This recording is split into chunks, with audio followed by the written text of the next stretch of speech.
And we are back with another week of the Let's Talk About It podcast after last week's episode and messed up audio.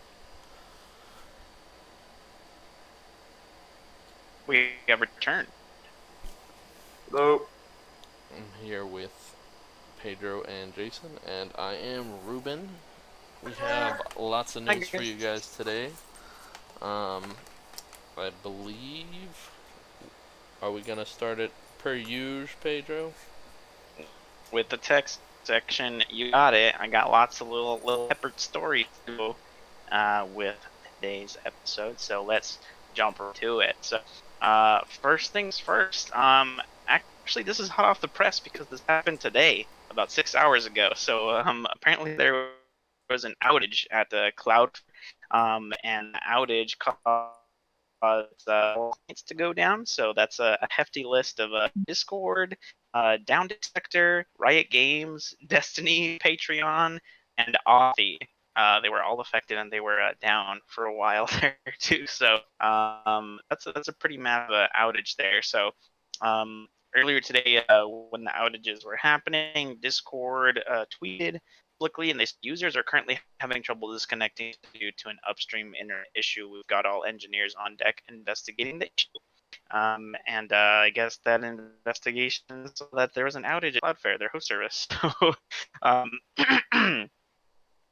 so yeah, there was a big old outage there today.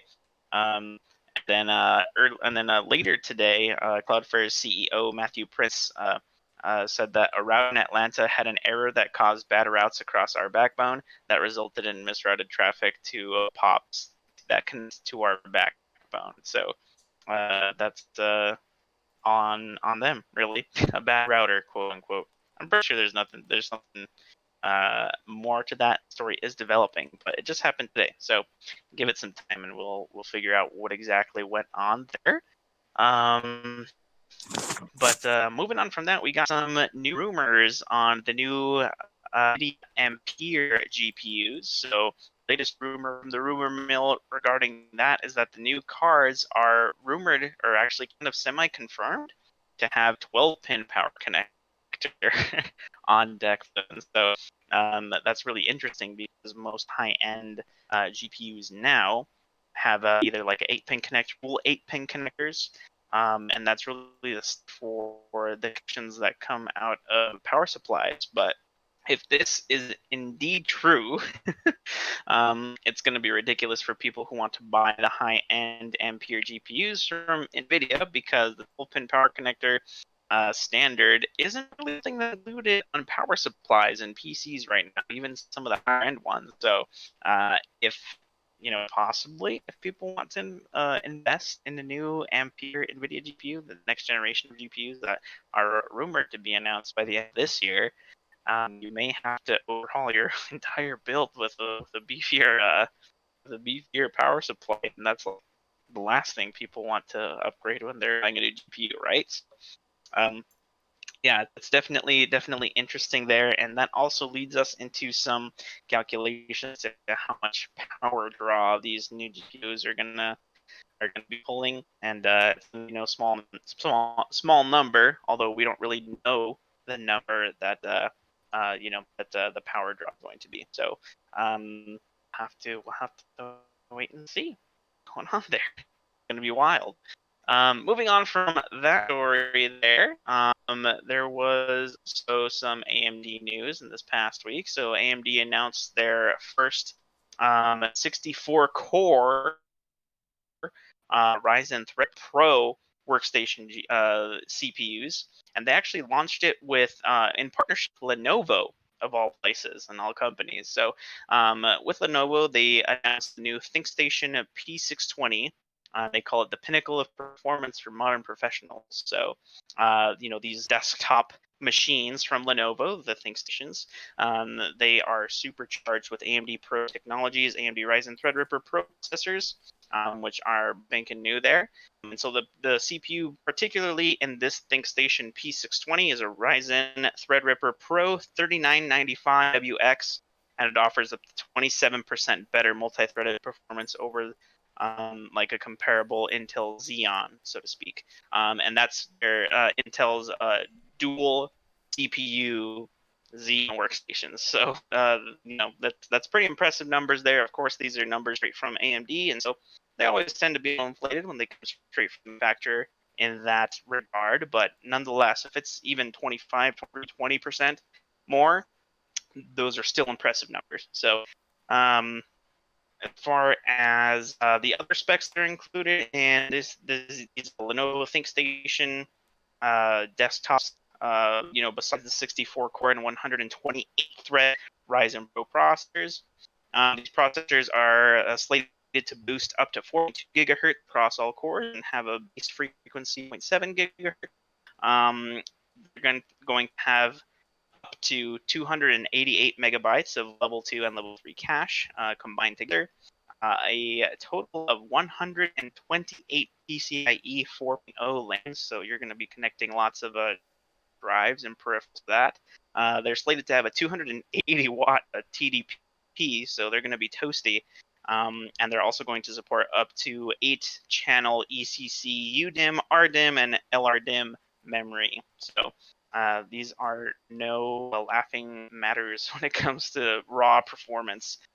Now, of course, these Ryzen Pro processors and Lenovo ThinkStation P600 series desktops, they're not really meant for the usual lad. They're not meant for us to game on. They're meant for serious works. They're meant for simulations. They're for scientific calculations, huge number crunching, that sort of thing. And usually the price for these workstations are, reflect that too. They tend to be in a couple, several thousand, maybe $10,000, $20,000 range for these machines. As far as what I have seen, I haven't seen any numbers for this particular workstation, the Lenovo ThinkStation ones with these Threadripper Pros in there. But, like I said, they're gonna be expensive little boys. So we'll have to wait and see. But no price has been announced from what I have read on that. But it's okay because I don't think any of us are gonna buy that anytime soon. So I think I can live with that. So I can emulate Doom. Huh? I want to get one to emulate Doom at 60 FPS. Yeah, I want to get one so I can play Doom 64 times at the same time. So I think that's doable. I think the CPUs can handle it. But other news here, there's the story about, well, this is like a super tech, story, but it's an important one nonetheless. The FCC in the past couple years, patent kind of gained a bad rep. Here in the U.S. with letting that happen. Ajit Pai, of course, is still a terrible man in my opinion, but doesn't mean that the FCC can't get good things done here, and so. On Thursday, so July 16th, the FCC voted to approve a hotline number for the National Suicide Prevention Line. And so the proposal here is that the number is going to be 988, the National Suicide Prevention Lifeline. And that number will be available to use in the UT22, so not too far off, in about a year and a half. So that's something good, especially nowadays with a lot of people dealing with anxiety, a lot of people dealing with depression. Just not too long ago, I think what was it, 2 weeks ago, we lost one in our community, just suicide, a very, very famous streamer, and a lot of people were hurting that. So the numbers add up, and the FTC has seen that, and so that that has fueled this voting opinion here in the FCC. So, if it does pass, which I don't see why it pass, it'd be a good resource. It'd be something that's good for the people. Their goal is to make it as easy to remember as 911 for emergencies, because it's just as urgent or just as important as having that 911 number there. So. As far as their official statement on that, they've said the FCC has said that voice service has its benefits, but it's not native for most young people. So I regret today's decision anchored in older technologies and takes a pass on developing texting capabilities with this 3-digit hotline. We should have done so here. So of course, it's just a voice line. It's not like a texting line. But we got to start somewhere. So I think that's good. I think that's good. One last tech story for today. It's actually something a little more on the lighter side here, just to end off the tech section. But earlier this week, there was a massive Twitter hack, and it resulted in one of the largest public Bitcoin scams that has happened in recent years here. So apparently, there was an attack on Twitter Wednesday, and these attackers gained access to a couple of really high-profile Twitter accounts, including but not limited to Apple, Joe Biden, Obama, Elon Musk, and a couple of other very high-profile people on Twitter. And so basically, these attackers gained access to these Twitter accounts, and they ran a Bitcoin doubling scheme. And so for those of you who don't know what a doubling scheme is, basically when people try to, and this is especially prevalent in in video games like RuneScape, for example. So a doubling scam is when someone offers a free service to take a certain quantity of of valuable. So in this case, for this hack, it was Twitter. So they were soliciting a Bitcoin from people under these Twitter accounts. These accounts were asking for an amount of Bitcoin, and then they would promise that they would return double that amount in Bitcoin to the person who submitted that amount of Bitcoin. So there was a total of, I believe, 100,000 Bitcoin that were scammed through these Twitter accounts. And so, of course, this was this high profile. Twitter accounts were compromised, and because of that, multiple enforcement investigations have opened, including one from the Federal Bureau of Investigation, and actively probing the situation over our deeper concern that the exploited vulnerability in Twitter systems, as a result, it seems, of mid-level employees having powerful access to site-wide admins that can fall into the wrong hands, has exposed serious security risks for the platform's most powerful users. And so it seems to be something that is this exploit is something by design there at in Twitter's system and how they manage security and employee identities there as far as who can do what on the back end of Twitter. Now, there was an attempt made to actually gain access to Donald Trump's Twitter account, but he's got some extra protections there on his account, and so they could not gain access to that. But as far as other people that were compromised, Bill Gates' Twitter account was compromised, Kanye West's Twitter account, Michael Bloomberg, as well as a handful of other people. I'm sure there's there's a full list out there, but I think those are the colorful individuals that I want to mention. And in total, there were around 130 accounts that were targeted. And so only a number of those were actually compromised in this hack. So lesson be learned: don't donate your Bitcoin online. Okay, no one's gonna double your Bitcoin. Just don't, please. If you're gonna donate your Bitcoin, donate it to me. I can send you my wallet address, and then I'll take care of that Bitcoin for it. But yeah, that's all the tech news Elon for Musk this said week, he would, fellas. though. Yeah, Elon Musk said double the Bitcoin. It's true. I mean, I'm not going to double your Bitcoin. I'll just take it off your hands. That way, you don't have to stress about having it. Yeah. Well, that seems like a good deal to me, sir. Yeah. Thank you. I'll be here all night. All right. You said that was your last tech story, correct, sir? Yeah. That's the last tech story of the night. Jason, would you like to take it from here, or you want me to go ahead? I can take it from here as I don't have a whole lot to go over, and I feel like you might want to bring up Dr. Disrespect. Nah, you can bring them up if you want. Cool. I'm gonna finish off with that. Then, just Say the best first for last. off, The juiciest. I have seen a couple of reviews on Paper Mario, the origami game. This game that I was so excited and so hyped for, and now I'm gonna wait till the price drop to check it out. What's the consensus? You gotta let us know. The easiest, if not the easiest of the Paper Mario series. And then this was known already for a little while, but there's no actual leveling system, so you don't actually level up.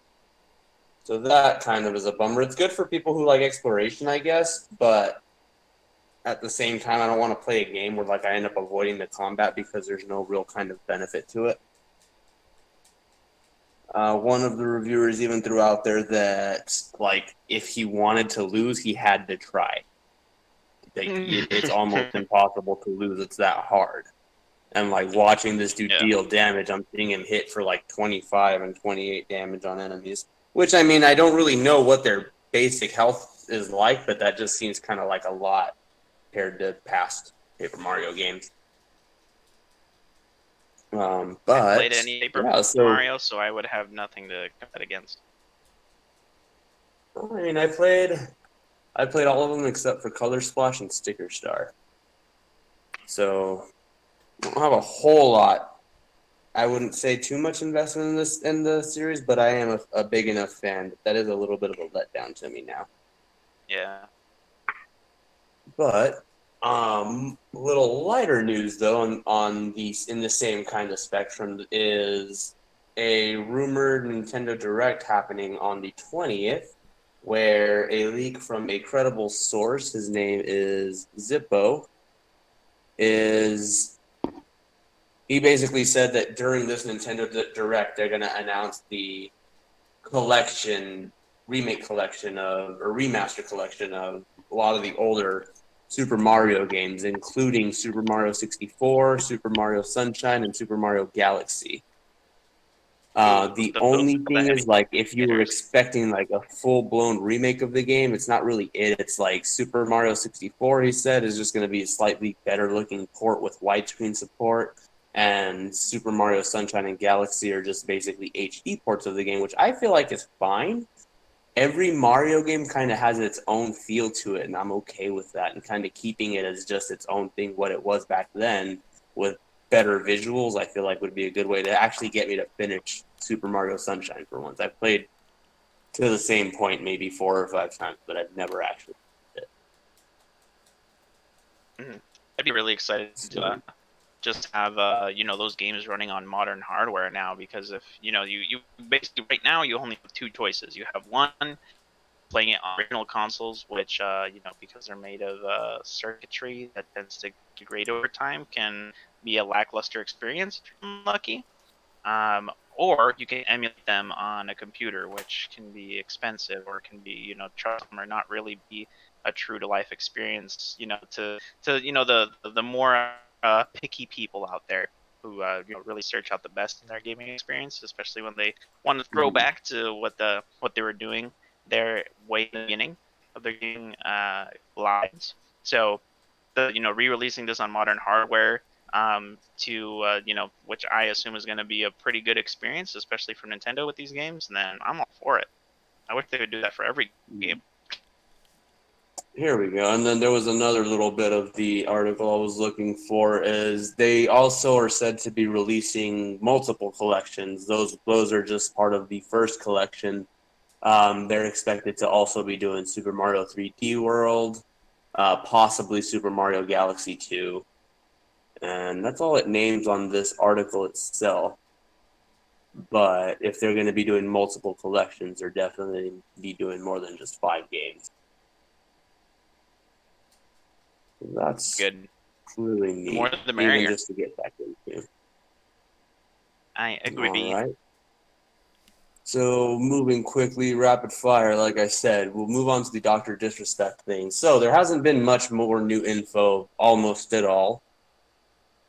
The last update that Dr. Disrespect himself came out and said is that he was considering legal action and that they still haven't updated him on why he was banned. So even though it's nothing new, I feel like that's kind of his way of kind of putting to rest, like it's not some crazy horrible thing, and I can honestly see it possibly being as him just not wanting to say anything and go forward with a lawsuit, because if if Twitch were to be able to find some shitty reason to break their contract with him, and they were able to get away with it, it would set this kind of precedent that like streaming platforms and other platforms are good to go and do this kind of same thing with their creators whenever it suits them. Mhm. As opposed to you, and that also kind of to me makes some sense as to why like Twitch is being so quiet and not wanting to say anything is, or not wanting their staff to say anything essentially is just kind of not to get themselves into any trouble. So at this point, am I saying that he didn't do anything wrong? No, I don't know that. Am I saying Twitch is in the right for banning him? No, because I don't know. So again, nothing really new coming from it, but it's still playing out. Yeah, I mean, This is the least developed development we've had ever, but it still is something. in the news, there is no new news. Basically. So, honestly though, like personally, I hope that it is that they tried to do some shisty shit to him, and he is gonna pursue the legal route, because if it is that and he does pursue legal action against them and comes out on top, then it also sets a precedent of no, this is not okay. This is not something you can do. And it's better for everybody overall. Like, if it were some kind of allegation, sexual allegation, somebody would have come out and said something by now, I feel like. Yeah, the Yeah, there's the person that was abused. Like, if it was that he did something, like, something within the community, I guess, like, it's just it's too open, it's too out there. There's no real being able to hide it. Yeah, he's too important to have it be so hush. After a bloody battle. And I agree. So that theory can, I think it can be confidently squashed, I'd say. So but then again, who that, knows? though, I mean, well, yeah, I mean, that really takes care of my section. I don't have, unless you guys have any other last minute thoughts on it. I just kind of want to get that update out there. But that really takes care of my section. Yeah. So I mean, I have a question to pose about this particular issue. If that's not what Dr. Disrespect you think, we think is got banned for, what do you think it is at this point? Like I still said, very much like in mystery. My only, what I'm hoping for, and what I could possibly see, it does make sense that it is this way, is that Twitch found a technically valid reason to ban him and just did some shisty shit to him. Mm-hmm. I feel like that's a very real possibility. I'm hoping that that's what it is, but I don't know.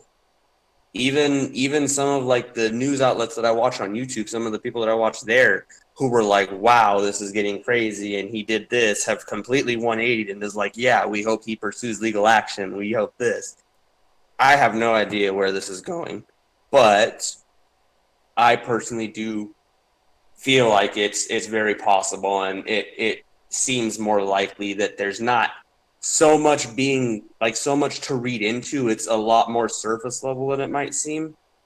But we can never know. I feel like a whole lot of this reason that it's been blown up to be so big and like, oh, it's this huge thing, is just because nobody knows anything. Yeah, for sure. It's definitely shrouded in mystery, and so I think that's what's really really grown to grab people's interest in this whole situation. And Dr. Disrespect, he's not necessarily profiting off of it, but definitely in an advantageous position right now as far as the public view, for the reasons that we've already discussed. Yeah, he's got eyes on him that weren't on him before. Mm-hmm. So we'll see where it goes. And it's all basically free promotion, so. Yeah. Dr. Disrespect, mysteriously banned from Twitch. Woe is me. Woe is me. My very last thought that I just keep forgetting to throw out there too is like the only other reason that I feel like it might be a lot more surface level than it seems is like why would he? I feel like he would, like, at this point, he would be trying way too hard to make it seem like nothing's wrong, only for the truth to eventually come out. Yeah. Which, if that's the case, can we really blame him? You know, like because of Not until we know what the something, hell if happened.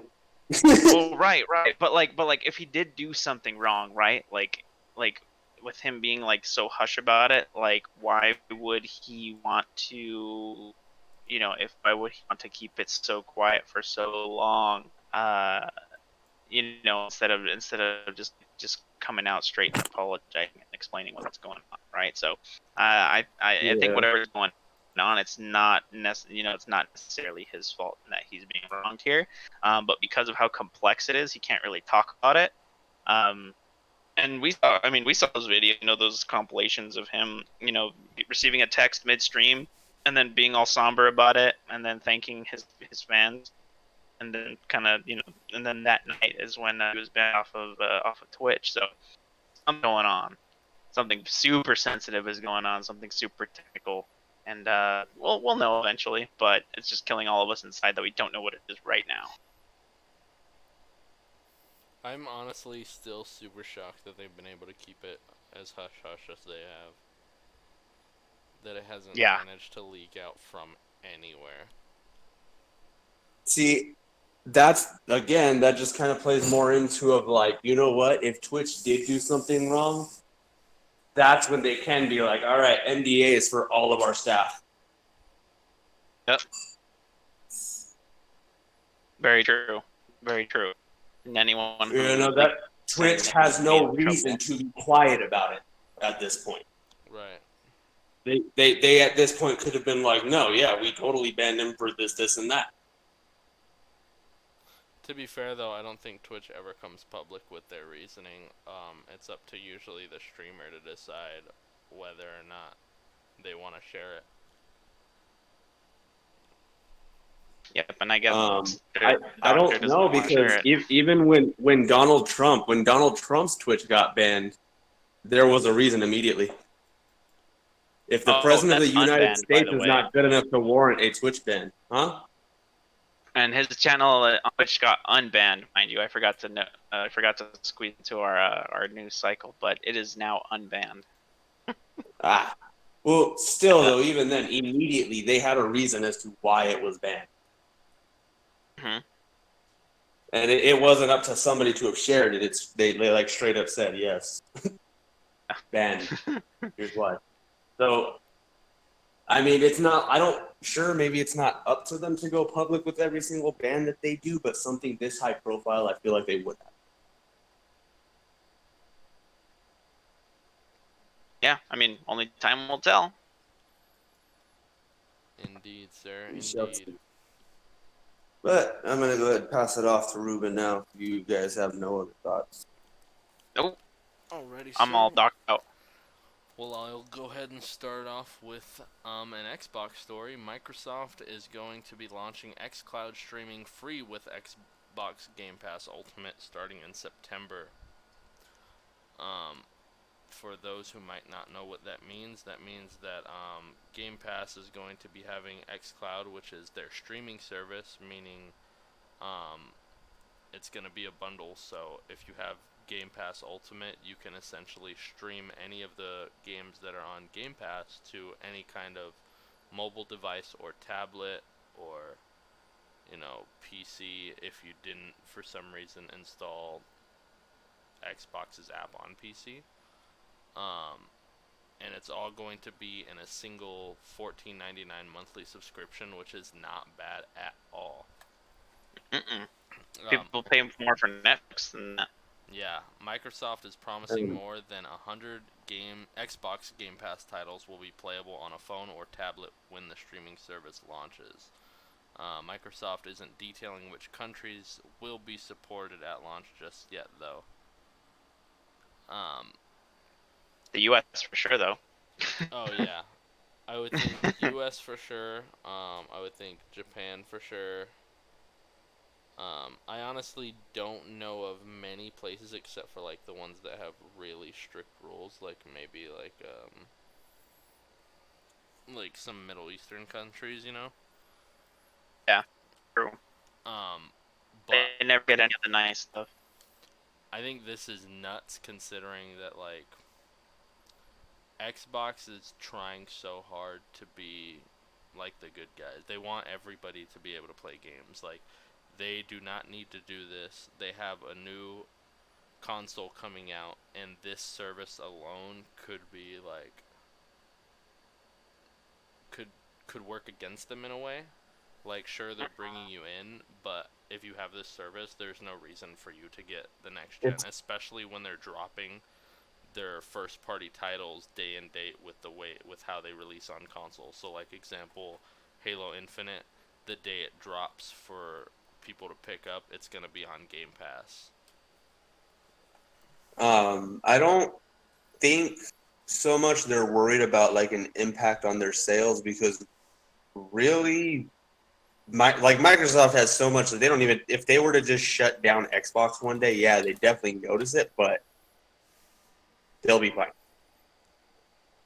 So I feel like they're using it more of as a way to kind of get it out there and be like, check out all of these games, and yeah, people play them on the go, but that's going to bring more attention and more people in and just kind of get more people to try it that are willing to pay the extra money and go and get an Xbox for the full experience. You know what I mean? Oh yeah, for sure. And like while we're on the subject of Xbox, like they also announced that they wouldn't be releasing any Series X exclusives for at least the first couple of years because they don't want to force people to have to break the bank to jump right into next gen if they don't want to. So I think this is also, you know, just to further that um, and kind of, like you said, draw more people in because the people who wouldn't have played an Xbox game, they're like, well, $15, I can try a whole bunch of stuff and see if I like it. Um, Yeah. especially when it comes to brand new people because they usually run deals like right now I want to say they're still doing the if you've never had Game Pass you can still sign in for $1 for your first month. Mm-hmm. So I mean all around I think this is a good move forward. I'm curious to see if PlayStation ever tries to do anything with their PS Now or PlayStation Plus in a similar vein. Here, here's another way too that I actually just thought of to look at it and it's along those same lines of getting people to try it is you're going to get people like you said they're going to be like I can try all of these games for so long, but let's just say that next gen lasts 10 years, right? Mhm. That's $14 times 12 months a year is $168 a year times 10 years. It's $1,680. Oh yeah, for sure. So it's a good way to get people to try it, and Microsoft themselves can use that as a price point of check it out. We're selling Series X at even if it goes for five close to 600, which I don't think it will. But even if it goes for five close to 600, you can buy three Series X with the same price that you'd be paying throughout the generation. Does that make sense? Yeah. So the math checks out. And then Professor Jason. another thing that people are unsure of right now is Xbox recently got rid of its option to buy a yearly amount of Xbox Gold. So people are also speculating whether their Gold service is going to be free or if they're just gonna all roll it all together in that one $15 combo. That Either would way be would be a steal of really, a really deal. good, honestly. Yeah. If they bundle Xbox Gold into that, that would be a like Sony should be shaking in their boots. Oh yeah, for sure. Because I mean, if you have Xbox and you want to play online, you're gonna want Gold anyway. And if you have Gold, Game Pass, and you can stream anywhere, at any time you want to, like But that's do you know what Sony also has? Demon Souls. Don't buy an Xbox. Buy Demon Souls. I I thought you said Bean and Souls. I was like, what? What's Bean and Souls? I mean that's basically what we're getting at though. Is like at this rate, you don't need to buy into Xbox as soon as it comes out, unless you really want that experience. which is good because options are always good for the consumers. Because when consumers run out of options, that's when they get super pissed, like me, because there's no options for ITX motherboards for B550 right now, and I'm really angry. But anyway, I digress. All right. Next up, I got kind of a funny story. It's to deal with Red Dead Online. As Oh, I already know. as you guys Oh, know, wait. recently in GTA, I think I know. yeah, recently in GTA 5 there was people dressing up as aliens. Well, now in Red Dead Online there is a bunch of people running around dressed as clowns to protest a lack of updates. Let's see.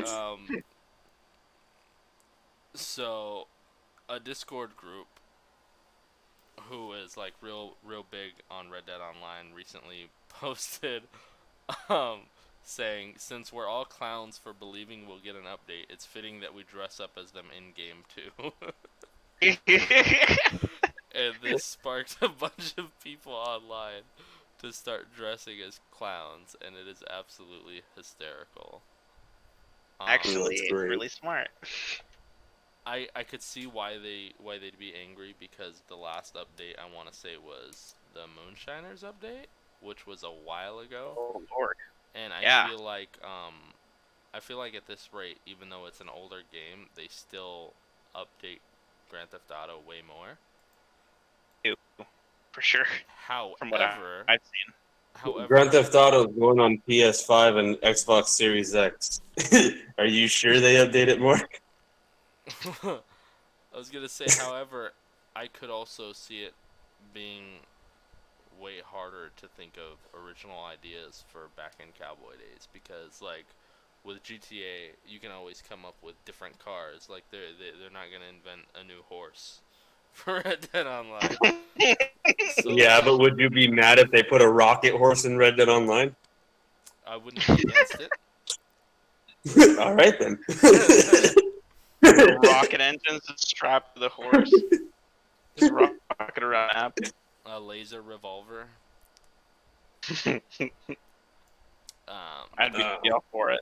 Let's see, that's that. And then next up, Twitch stopped the U.S. Army from using fake giveaways for recruitment.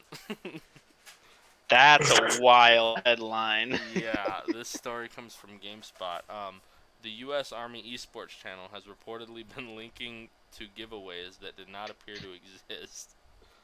Can we just admire the fact that there's a U.S. Army esports channel? Alright.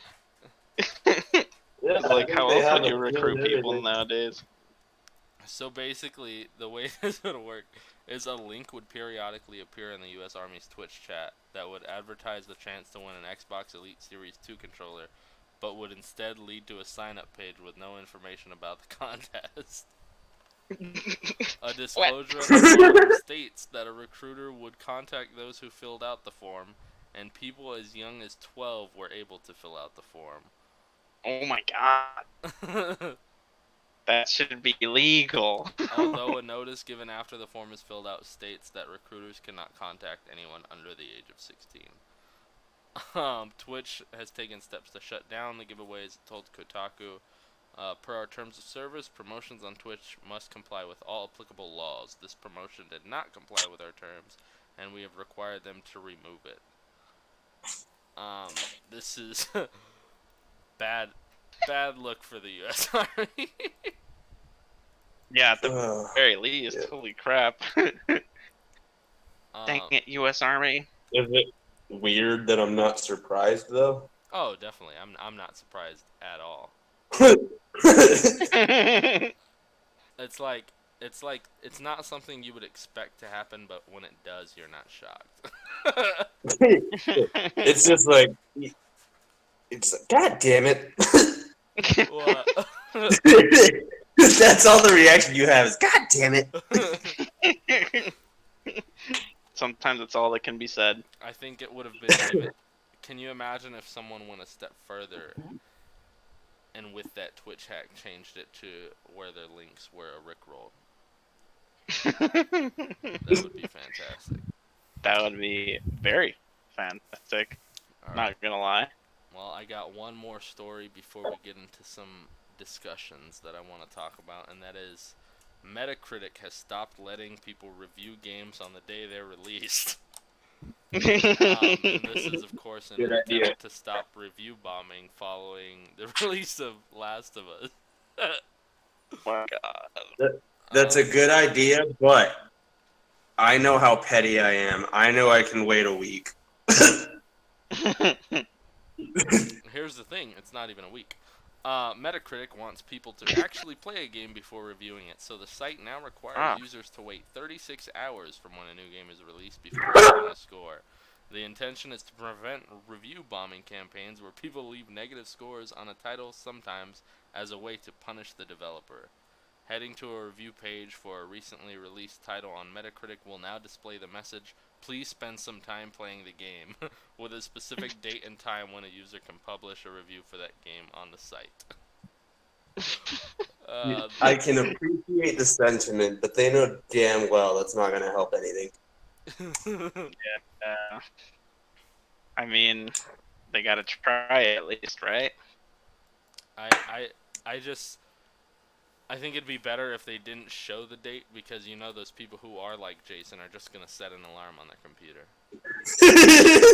To review bomb it. with the reminder, "Bomb this game." I'm not gonna go review bomb a game. I just know how petty I am when I want to be.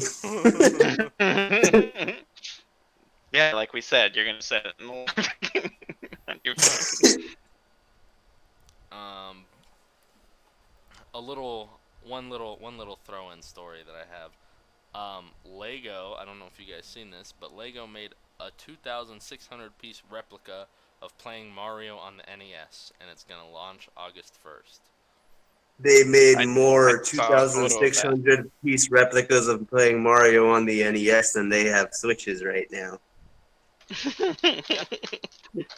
Yeah, This new set contains 2,646 pieces that combine to create Nintendo's first home console, as well as an NES controller, a game cartridge that can fit into the console, and a miniature retro TV. The TV displays Mario traversing through a stage from the 1985 classic.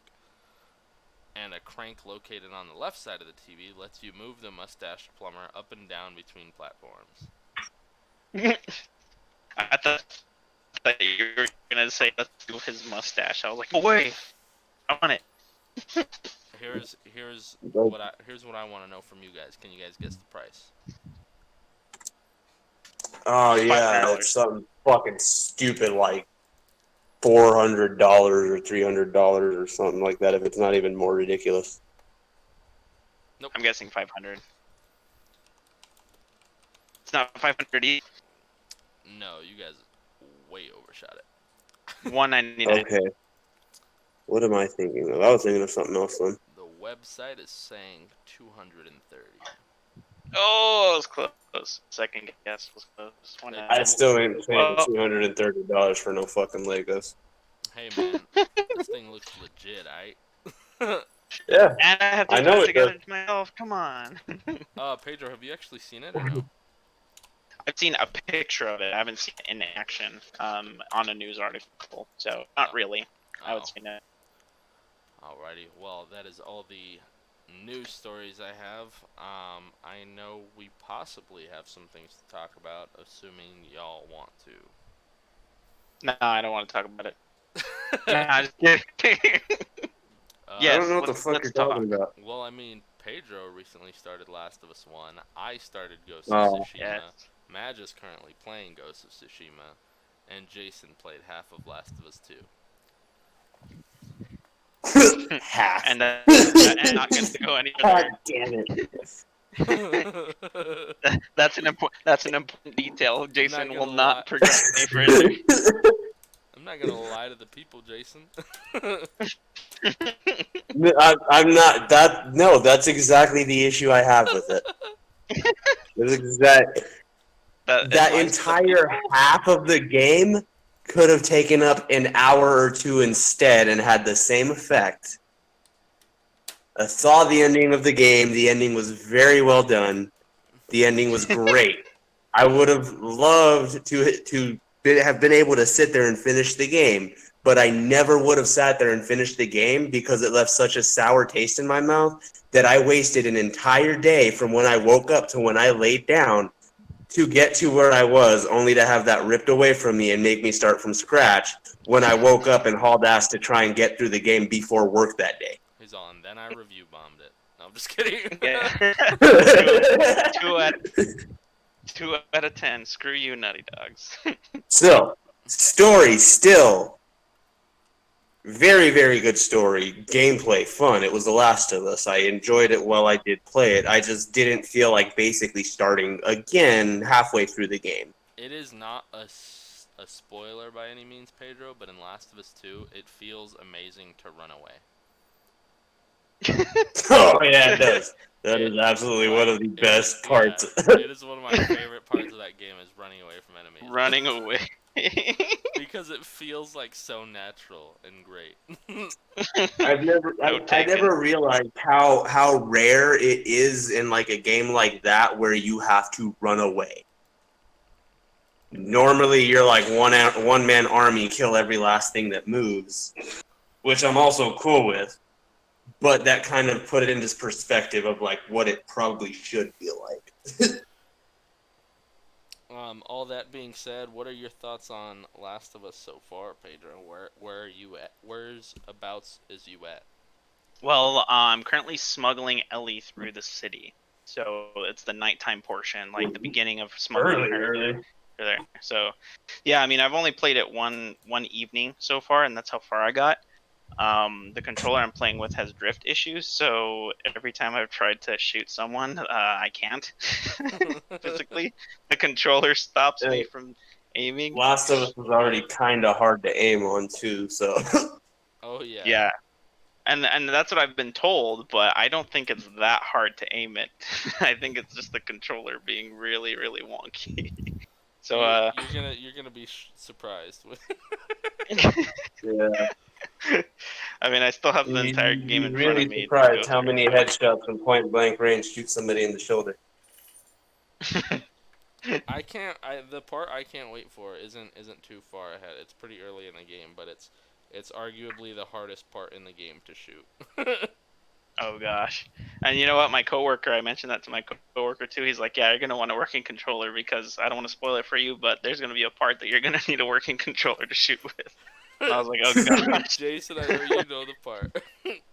I don't. No. Not that early in, at least I can't remember. I'll message it to you. Okay. Yeah, I guess I'll just cross that bridge when I get there. Because I have not yet. I don't know how often it happened in the first one either, though, but like one of the, like, it made me feel like really, really evil, but really, really cool at the same time was like, there's parts where like rival survivors would chase you down into like an area infested with clickers. And so like my first instinct is, well, shut the hell up, find a bottle, throw it. And as soon as you do that, all of the clickers around us fuck everybody up because they start panicking. Oh yeah, it's fantastic. Playing how much as you have, Pedro, does it feel like a 2013 game? No. I mean, it kind of does because my TV is really large and I'm playing it real close to my TV, so the pixels are very apparent. But you know, like sound design's great, like the writing is great. Like I was playing it and I was like, damn, like I don't want to have to worry about having to actually play the game. Can it just happen? Like, so Speaking of writing, that was one gripe I did have, and it is being a little bit nitpicky.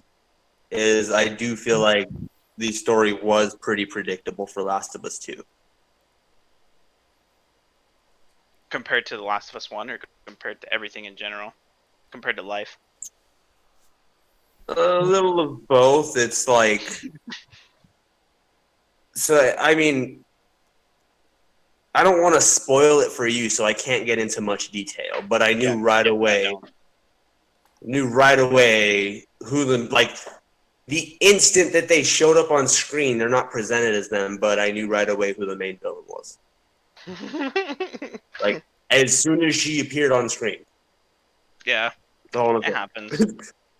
And then once I got to the point where I was able to tell what. Sure, I didn't know exactly how it ended. The ending was very, very, very well done for what it was. But as soon as it did what it did, I knew how it was going to end. And then it kind of lost its magic because of that. Yeah. Fair Still enough. highly recommend if you're gonna play through them, Pedro, like I do recommend if you can sit there and play through that second section of the game that I just personally couldn't, like go through to the end of the story. It's a really good story. I do recommend playing through it at least once. I just personally don't have the patience to sit through starting fresh, basically. I mean, the only game I've ever rage quit and never finished playing was Slender Man: The 8 Pages. So I don't think I'll be adding The Last of Us 2 to that prestigious list. I think I got to 5 or 6 on Slender Man. I've gotten to page 7, and I died. That was a long time ago. I should play it again. I played it like a year ago. Maybe I should pick it up again. It's still probably just as scary as I remember trying to think. Like just thinking, I'm picturing myself playing in a dark room all alone with my speakers just full blast. Yeah, that's not a good place to be. Playing, that's kind of the way I played through Amnesia when that came out, and it was a big old deal, and it was shit your pants scared. It's not so bad now because like I know, but I actually started playing through the remaster a little bit on the Switch. And even playing portable, like on the go, I was getting uneasy. Like out in broad daylight, other people around, I was getting uneasy because it's still so tense of a game. Yeah. Fair enough. I mean, that's why it's famous, right? Yep. Alright, Ooh, sirs. well, Do you guys got anything else to talk about tonight? I do not. No. I will be picking up my copy of Tsushima on Tuesday, and I'm fairly certain I'm going to enjoy that one because, to my understanding, it's just straight up a revenge story. No twists or ass pulls of making you start from scratch. I'm still salty about that. Understandable. I don't have a PlayStation, so. Alrighty, well. That being said, sirs, I'm gonna go ahead and play the outro after y'all give y'all's goodbyes. All right, it was good podcasting with you guys. We'll talk to everybody next week. Yep, always is a great podcast. See you guys later. Bye. Bye. Bye.